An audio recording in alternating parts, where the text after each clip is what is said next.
ठाणे जिले के बदलापुर से हैरान कर देने वाला मामला सामने आया, जहां एक नामी स्कूल में दो छात्राओं के साथ हुए घिनौनी वारदात के बाद अभिभावकों का गुस्सा देखने को मिला। स्कूल प्रशासन के खिलाफ माता-पिता और स्थानीय नागरिकों ने स्कूल के बाहर विरोध प्रदर्शन किया। वहीं प्रदर्शन कर रहे लोगों का गुस्सा इस कदर बढ़ गया कि इसका असर अब लोकल ट्रेन पर भी पड़ा है। बता दें कि प्रदर्शन कर रहे लोग रेलवे ट्रैक पर आ गए, जिसकी वजह से अंबरनाथ और करजत के बीच अप और डाउन दोनों लाइनों पर लोकल सेवाएं प्रभावित हुई। स्कूल में दो छात्राओं के साथ हुए इस अमानवीय कृत्य ने माता पिता के बीच गहरी नाराजगी पैदा कर दी। आपको बता दें कि अभिभावकों ने स्कूल प्रशासन के खिलाफ विरोध प्रदर्शन किया और सख्त कार्रवाई करने की मांग की। आरोप है कि स्कूल प्रशासन और पुलिस ने मामले को दबाने की कोशिश की। जब पीड़ित लड़की और उनके माता पिता शिकायत दर्ज कराने पुलिस स्टेशन गए तो उन्हें वहां महिला पुलिस अधिकारी ने लगभग 12 घंटे तक बैठा कर रखा। वहीं आरोपी को फिलहाल गिरफ्तार कर लिया गया है। रेलवे ट्रैक पर हाथों में पोस्टर्स लेकर बच्चियों की सुरक्षा की मांग करते हुए अभिभावक नजर आए। इसके अलावा मौके पर मौजूद पुलिस ने भीड़ को काबू करने के लिए लाठीचार्ज भी किया। सुनिए आक्रोश व्यक्त करते हुए प्रदर्शनकारियों ने क्या कुछ कहा। ऐसी दुर्दैव घटना घटी है कि 4 साल की बच्ची को एक भ्रष्ट क्या उसको नाम बोले अत्याचार हुआ है, उसकी हम कड़क बात से निंदा करते हैं।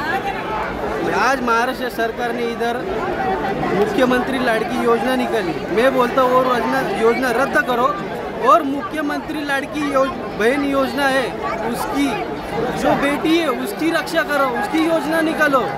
ये जरूरत है महाराष्ट्र में। लेकिन सामान्य जनतेला जेव्हा पाहिजे तेव्हा 50 गाड्या आहेत बरोबर।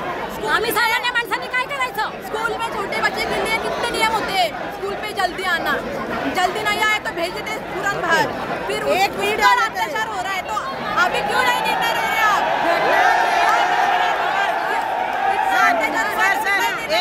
फीस नहीं भरेगा तो एग्जाम पे नहीं बैठना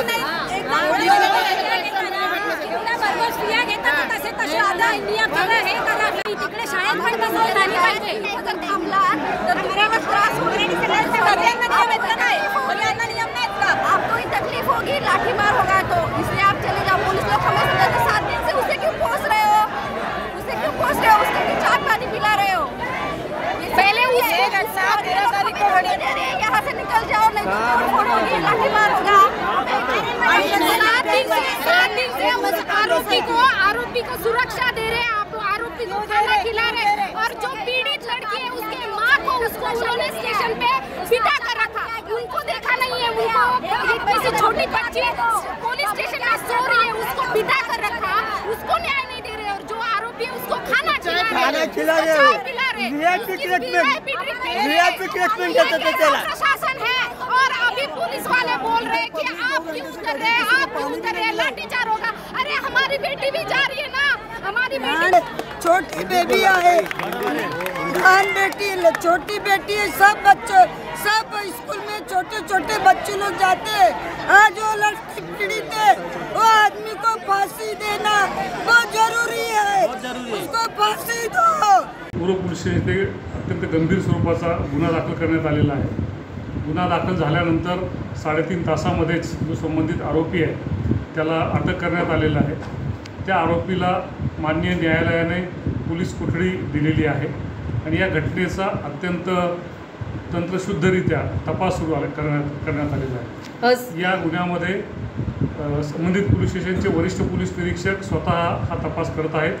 त्यासाठी त्यांना मदतीसाठी इतर पोलीस स्टेशनच्या 2 अत्यंत अनुभवी अशा महिला अधिकारी देखील देण्यात आलेले आहेत आणि या प्रत्येक तपासाच्या प्रत्येक मुद्द्यावर कुठलीही त्रुटी राहू नये, सर्व पुरावे घेतले जावेत यासाठी पोलीस प्रशासन अत्यंत बारकाईनं लक्ष ठेवून आहे आणि प्रयत्न करत आहे। या निमित्तानं मी बदलापूर शहर येथील सर्व नागरिकांना विनंती करतो की हा गुन्हा दाखल होणं, त्यानंतर अत्यंत बारकाईनं तपास करणं यामध्ये पोलीस यंत्रणा व्यस्त आहे।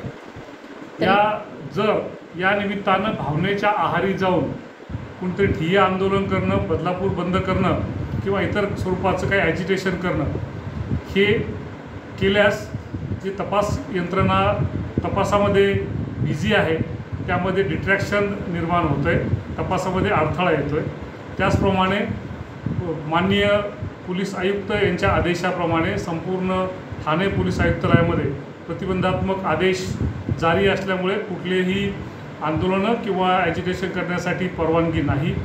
त्याचप्रमाणे कुणी भावनेच्या आहारी जाऊन या बंद दरम्यान किंवा या ॲजिटेशन दरम्यान काही गैरकृत्य केल्यास आयोजकांसह सर्व संबंधितांवर अत्यंत गंभीर स्वरूपाची कारवाई करणं पोलिसांना अनिवार्य आहे।